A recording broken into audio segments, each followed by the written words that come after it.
আসসালামু আলাইকুম। আশা করছি যে যেখান থেকে দেখছেন অনেক অনেক ভালো আছেন, সুস্থ আছেন। আজকে আমি নিয়ে এসেছি চমৎকার সাথে খাসির রেজালা। চলুন তাহলে শুরু করা যাক আজকের রেসিপি।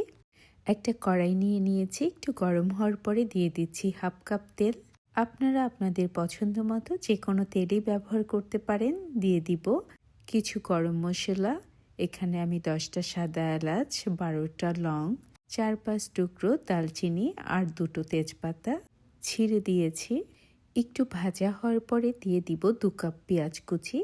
কেউ চাইলে 1 কাপ পেঁয়াজ কুচি আর 1 কাপ পেঁয়াজ বাটাও ব্যবহার করতে পারেন, তবে আমি শুধু পেঁয়াজ কুচি দিয়েই রান্নাটা করব। পেঁয়াজটা একটু ভেজে নিব যতক্ষণ না সেদ্ধ হয়। পেঁয়াজগুলোকে ভেজে মুচমুচে করে নিব না, অথবা বেরেস্তা করেও নিব না, শুধুমাত্র একটু সেদ্ধ হলেই হয়ে যাবে। দিয়ে দিব 1 চা চামচ মরিচের গুঁড়ো। তেলের মধ্যে যদি সরাসরি মরিচের গুঁড়ো দেওয়া যায় তবে খুব সুন্দর একটা কালার চলে আসে, তাই মরিচের গুঁড়োটা প্রথমে দিলাম আদা রসুন না দিয়ে। তারপরে দিয়ে দিয়েছি 2 চা চামচ ধনিয়ার গুঁড়ো। দিয়ে হালকা একটু ভেজে নিব যাতে করে মশলাটা পুড়ে না যায়। তার জন্য দিয়ে দিব সামান্য একটু পানি। পানি দেওয়ার পরে ভালো করে নেড়েচেড়ে পেঁয়াজের সাথে মশলাটা মিশিয়ে নিব। তারপরে দিয়ে দিব 2 টেবিল চামচ আদা বাটা আর 2 টেবিল চামচ রসুন বাটা। আদা রসুন দেওয়ার পরে খুব সুন্দরভাবে মশলাটাকে কষিয়ে নিব যাতে করে আদা রসুনের কাঁচা স্মেলটা পুরোপুরি চলে যায় আর পানিগুলো শুকিয়ে তেল উপরে ভেসে ওঠে।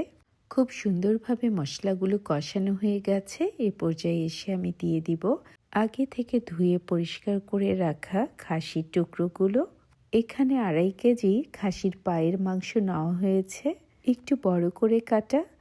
খাসির মাংসের রেজালায় একটু বড় সাইজ হলেই দেখতে বেশি ভালো লাগে।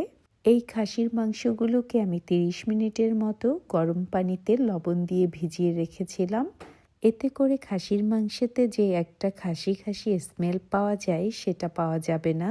এতে করে খাসির মাংসের ভিতরে লবণও খুব সুন্দরভাবে ঢুকে যাবে আর খুব দ্রুত খাসির মাংসগুলো সুসিদ্ধ হয়ে যাবে।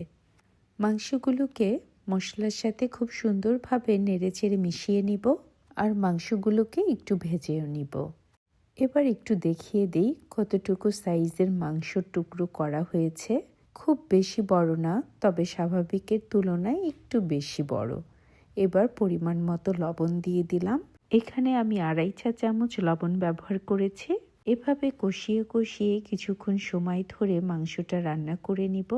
দিয়ে দিব উঁচু করে 1 চা চামচ সাদা গোলমরিচের গুঁড়ো। কেউ যদি সমান করে দিতে চান সেক্ষেত্রে 1.5 চা চামচ দিতে হবে। এরপরে দিয়ে দিব 2.5 টেবিল চামচ টক দই। টক দইয়ের সাথে আমি বেশ খানিকটা পানি মিলিয়ে খুব ভালো করে ফেটে নিয়েছি। তাতে করে টক দইটা গরমের মধ্যে পড়ার কারণে ফেটে যাবে না, খুব সুন্দরভাবে মাংসের সাথে মিশে যাবে। টক দই দেওয়ার পরে একটু নেড়েচেড়ে ভালো করে মাংসের সাথে মিশিয়ে নিব। এরপরে দিয়ে দিব 2 টেবিল চামচ টমেটো কেচাপ। কেউ চাইলে টমেটো পেস্টও ব্যবহার করতে পারেন। এবার একটু ভালো করে নেড়েচেড়ে ঢেকে দিব কিছুক্ষণের জন্য। বেশ কিছুক্ষণ হয়ে গেছে, এবার ঢাকনা খুলে চেক করে নিব। মাংস থেকে বেশ কিছুটা পানি উঠেছে। দই দেওয়ার পরে একটু পরপর নেড়ে দিতে হবে, তা না হলে কিন্তু মাংস নিচে লেগে যাবে। এবার দিয়ে দিব একটা বড় কালো এলাচ, এতে করে খুব সুন্দর একটা স্মেল যোগ হবে। দিয়ে দিব 1/4 কাপ ব্রাউন কিশমিশ। কেউ চাইলে কিশমিশ বেটেও ব্যবহার করতে পারেন, তবে আমার কাছে মনে হয় কিশমিশ একটু গোটা দিলেই ভালো লাগে। কিছুটা গোটা থাকবে, কিছুটা গলে যাবে, হালকা একটু মিষ্টি মিষ্টি স্বাদ পাওয়া যাবে। দিয়ে দিব 1 কাপে 3 ভাগের 1 ভাগ ক্যাশনাট গুঁড়ো। কেউ চাইলে বাটাটাও ব্যবহার করতে পারেন। দিয়ে দিব 1 কাপ গরুর ঘন গরম দুধ।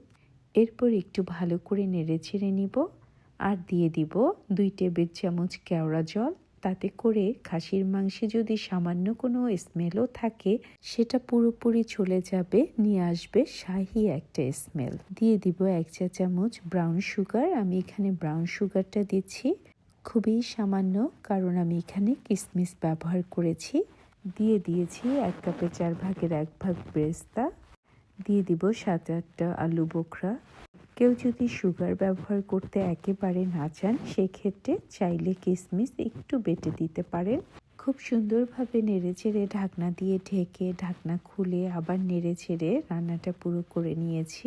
এবার দিয়ে দিলাম 2 টেবিল চামচ ঘি, দিয়ে আবার একটু নেড়েচেড়ে মিশিয়ে নিব। এরপরে দিয়ে দিব হাফ কাপ গরম দুধ, দিয়ে দিলাম 5-6টা কাঁচামরিচ গোটা। এতে করে খুব সুন্দর একটা স্মেল পাওয়া যাবে। পুরোপুরি সুন্দরভাবে রেজালাটা হয়ে গেছে। চুলার জাল বন্ধ করে দিয়েছি, একটু দেখিয়ে দিচ্ছি। এভাবে করেই ঢাকনা দিয়ে কিছুক্ষণ ঠান্ডা হওয়ার জন্য চুলায় রেখে দিব। এবার একটা সার্ভিং ডিশে কিছুটা নিয়ে নিয়েছি। তৈরি হয়ে গেল চমৎকার স্বাদের লোভনীয় মাটন রেজালা।